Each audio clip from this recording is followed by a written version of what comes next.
I guess I would be curious, since you're a former PCA guy, if you have any thoughts on the direction of the PCA right now, any advice to the PCA? So I'll tell you this. I started, I was on staff at a church that we planted in Austin, Texas in the mid-90s. Church was named Redeemer because, of course, Tim Keller. I mean, Tim Keller was not quite as well known then, obviously, as he became known, but he was already, like, by the mid-90s. I mean, he started Redeemer in, like, 92 or so in Manhattan, and it was already getting a lot of attention. We were named Redeemer as well, and we planted a church downtown Austin, Texas. And, it's interesting because Keller was very influential. Of course, in our staff meetings, we read Keller papers and discussed them and whatnot. And I think Tim Keller did a lot of good things. Okay, I think there were some. I mean, I like his book Reason for God. I think Keller was a very smart man and a very gifted man, and I think he did a lot of good things. So I say that as a preface to what I'm about to say. What I would tell the PCA to do is to reject the legacy of Tim Keller. That's what I would say. Reject the legacy of Tim Keller, because the legacy of Tim Keller is making it acceptable to be left-wing and progressive and combine that with your Reformed theology.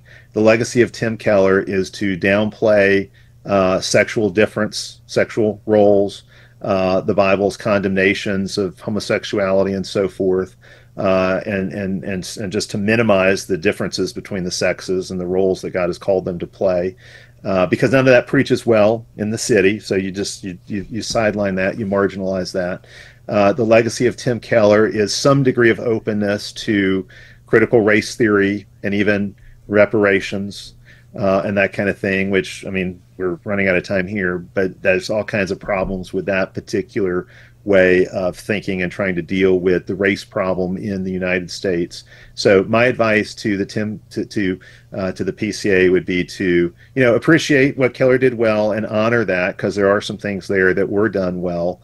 I think he was in many ways a solid apologist, but in so many areas he was compromised. He was compromised on creation. He was, again, compromised on sex roles. He was compromised. I mean, I even think just his general silence about things like abortion and homosexuality.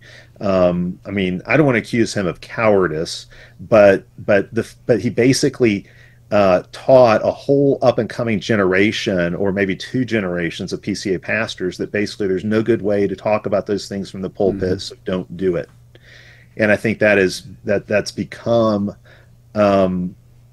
I mean, obviously there are exceptions within the PCA, but that's kind of become the norm. So that would be my advice to the PCA. Reject the legacy of Tim Keller. Reclaim a more fully robust historical legacy as a Reformed denomination.